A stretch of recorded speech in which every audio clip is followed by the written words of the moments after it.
ملکن درګیس خاکوټ په علاقې کې یو ډېره زیاته دردناکه پیښه شوې ده. یو ښځه چې د 5 بچو مور وه، هغې خپل خاوند اول وژلی دی او بیا یې سوځولی دی او د هغې نه پسې بیا په کور کې ښخ کړی دی. د دې ښځې او خاوند ترمنځه څه داسې خبره وه چېرې دا دومره ظلم چې دی کوم د دې د لاسه وشو. کوم سړی چې دی مړ کړی دی خپل خاوند، هغه د خپل عمر ډېره حصه چې کوم ده هغه په مسافرۍ کې بهر ملک کې تېره کړې وه.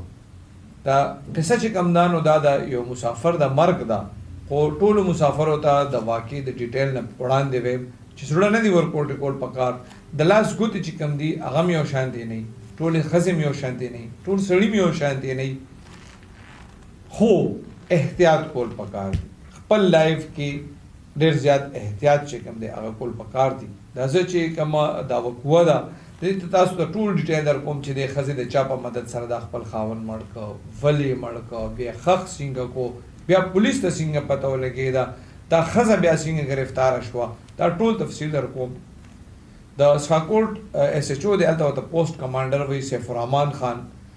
د هغه وینا دا ده چې په 18 جنورۍ باندې د هغه شب باشي او هغه په کور کې و او وایي په سوشل میډیا باندې یو پوسټ وایرل شو. په هغې کې هغه پوسټ چې کوم دی د هغه سید احمد نومې کس چې کوم وایرل کړی و، هغه د سخاکوټ مجبور آباد اوسېدونکی و چې یاره د هغه ورور دی لطف الرحمن عرف نوشاد او هغه د 5 جنورۍ نه چې کوم دی هغه د کور نه وتی دی او لاپته شوی دی. سیف الرحمن خان وایي زما چوټي وه، خو کله چې دا پوسټ وایرل شو نو زه فوراً رالم تاڼې ته. دغه سید احمد چې کوم دی وایي د سره مې رابطه وکړه، نو بیا وایي د کور ایډرس مې ترې زده کړو، زه لاړم سید احمد سره میلاو شوم. وایي سید احمد راته وایي چې یاره زما د ورور لطف الرحمن عرف نوشاد د 5 جنورۍ نه لاپته دی. دی وایي چې ما د هغه نه مزید کوم تپوسونه وکړل، نو هغه ما ته وایي چې یاره لطف الرحمن خپل عمر تقریبا 10 سال مسافري کړې وه په سعودي عرب کې، هلته ډرایور و او د تیرو 15 کالو راسې هغه د محنت مزدوري کړې وه، کور ته نه و راغلی، خو کال نیم پهله هغه د سعودي عرب نه راغلی و، دلته کور کې و او دغه ورځ نه بیا هغه چې کوم دی هغه غیب شوی دی. د سیف الرحمن خان چې کوم ما تاسو ته پوسټ کمانډر دی هغه وایي یاره زه لاړم ما په علاقې کې خو شاته تپوس وکړو په دغه کوم سړی چې ورک دی د ښځې سره میلاو شوم. وایي هغه نه مې تپوس وکړو چې یاره ستا خاوند څنګه غیب شوی دی، نو هغې راته وویل چې یاره زه خو ته نوره نه یم خبر، خو په 5 جنورۍ باندې په موټرسایکل باندې څوک یو کس رالو د کور مخې ته ور وډبولو، هغه مخ پټ کړی او زما د خاوند ورسره کېناستو. وایي پهله دا بیان راکړو. وایي په دویم ځل مې چې بیا تپوس وکړو نو بیا دغې ښځې راته وویل چې یاره زما خاوند کراچۍ ته تللی دی، خو موبایل چې کوم دی هغه مسلسل بند دی، رابطه ورسره نه کېږي. سیف الرحمن خان وایي ما په علاقې کې بیا نور مخبران هم خواره کړل دی، خو دې ښځې ته مې یو خبره وکړه چې زه خو ګرځم انویسټیګیشن کوم، ستا خاوند مې انشاءالله لاره پیدا کوي،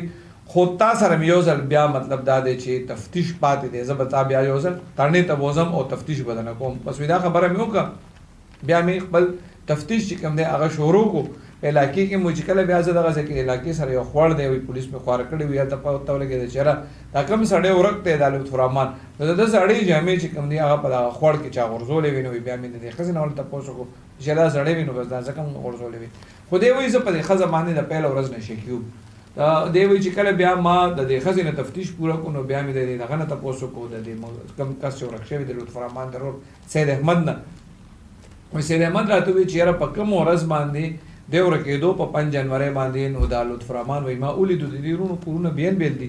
وایي ما د لطف الرحمن سره لاس کې پی او بسکټ ولیدل. وایي ما ورته وایي چې څه چل دی، وایي چې یاره کور کې څه مېلمانه راغلي دي او ای دپاره دا وړم. نو دی وایي ما ته اوس پته نشته چې دغه مېلمانه به څوک وو، ځکه چې بیا د امام تپوس ونه کړو هغه هم راته ونه وی.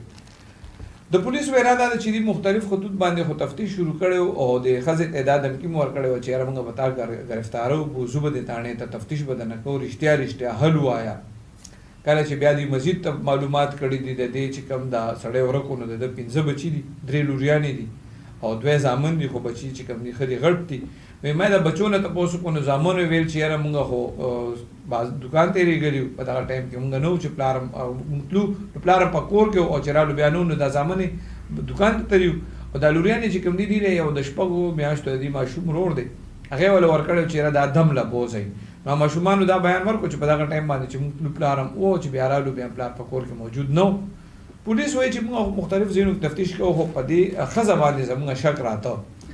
د دې رور بیان چې کوم کس ورکته هغه واغشتې شو د دې ښځې واغشتو پولیس وایي چې په دویم ورځ باندې کله موږ د زنانه راډو دا ډېره زیاته ګابراو چې مطلب وارخطا و بیا موږ ته چې ګوره شیز خو ته هر څه چې دي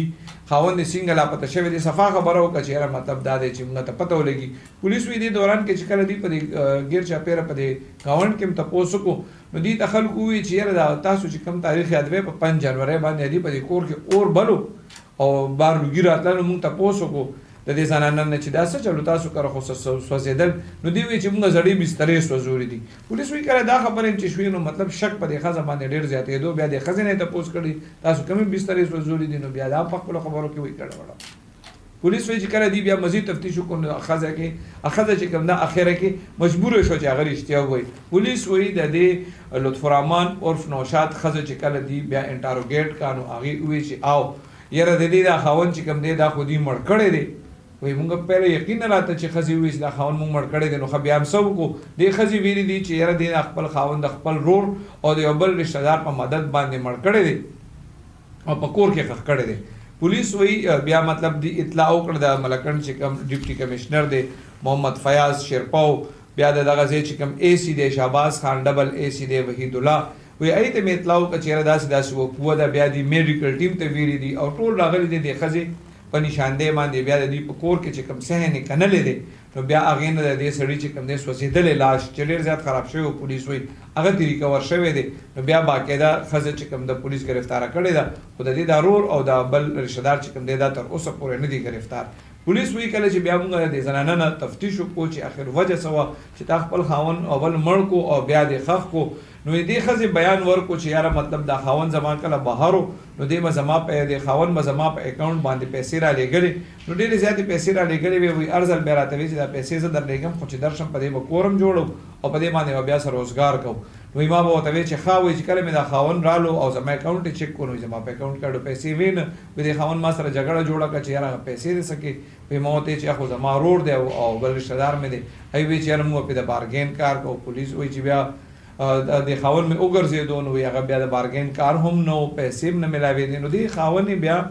داسې جګړې ښځې خاوند چې کله جګړې زیاتې شوي دي نو بیا د دې لطف الرحمن خپل سخر ته ویلي دي چې یاره ستا ښځې زما د لور ستا دا لور چې کوم دی لکه زما ښځه وایي دې سره ما څونه پیسې را لېږلې دي نو هغه اوس نشته هغه بیا راغلی دی نو دې جینۍ بیا خپل پلار ته ویلي دي چې یاره دا خو د رور او د دې د رشته دار به دې ته وایي چې په دې پیسو به سره روزګار وکړو چې ستا خاوند راځي موږ به دې ډېرې پیسې ګټلې نو ما دې له ورکړې دي بیا پیسې ورکوي بیا د لطف الرحمن او د سخرې او د دې اوښې او د ښځو په منځ کې خلکو جرګې کړي دي بیا د لطف الرحمن سخر فیصله کړې ده چې یاره بس نیمې پیسې به تاله مونږ درکوو بیا د لطف الرحمن ورسره هغه جرګه ومنله په 50-60 لاک روپۍ باندې بیا خبره وشوه چې دا به وله ورکوو خو چې کله د هغه 50-60 لاک روپو سبا ورځ ده نو د هغې نه یو ورځ پهله د دې لطف الرحمن د اسخر چا چې واده کړی و د پیسو ورکولو هغه مړ شو وایي بیا د دې خبره په دغه ځای پاتې شوه بس وایي بیا به د دې په کور کې جنګ جګړې وي هر ټایم دې ښځې ته به وایي چې ته اوس ماله پیسې روډ ته ووایه چې راوړي د لورونو پیسې راوړې نه نو دې ښځې خپل بیان کې ویلي دي چې په دغه ورځ باندې دې خپل خاوند ته وایي چې زما دا رور زما دا رشته دار راځي پیسې راوړي نو وایي دې ډېر خوشحاله شو چې ځای پیسې راځي نو چې دې رالل کور ته نو دې لطف الرحمن په دې خیال و چې پیسې به راکوي خو بس وایي دې موقع ته کتل چې ټوپک ورسره په هغې باندې یو ډز د لطف الرحمن وویشتو وایي بیا ورته دې ښځې وایي چې دې سره به اوس څه کوو دا خو چې اوس بار وړو بیا پته لګي نو دې ښځې پولیس وایي چې بیا په خپل تفتیش کې وایي چې دې مونږ وسوځو ځکه چې چا راته ویلي چې تاسو داسې څه وسوځئ او بیا خښ کې انسان وسوځي او خښې کې نو بیا بین نه کوي نو د دغې وجې نه بیا دې چې کوم دی دا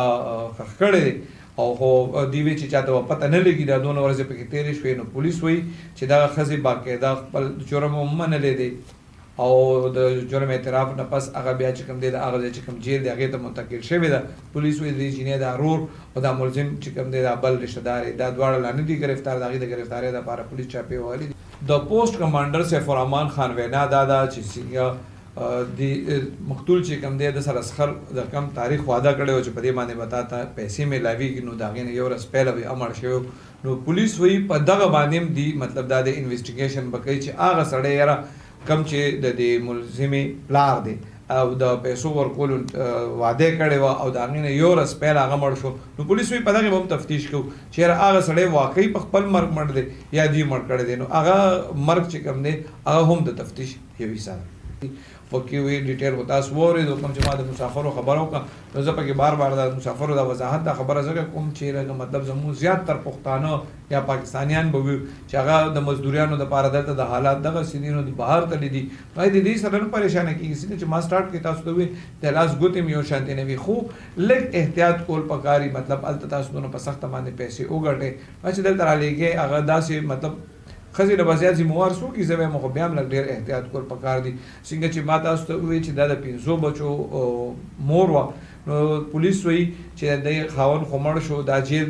بچي چې کوم دي نو هغه ګډ وډ شو لکه سره رشته دارانو سره شو خو بیا هم د دې دپاره دا ډېره ده خفګان خبره ده نو ډېر احتیاط کول پکار دي او الله دې مونږ کې صبر پیدا کړي لکه مطلب ټول خلک چې څه منډه ترنه کوي د خپلې ښځې او بچو دپاره کوي چې داسې شي نو بیا په انسانیت باندې په ښځو باندې د رشتو په تقدس باندې د خلکو اعتماد ختم شي نو اعتماد نه دي ختمول پکار خو احتیاط کول پکار دي الله دې په مونږ کې صبر پیدا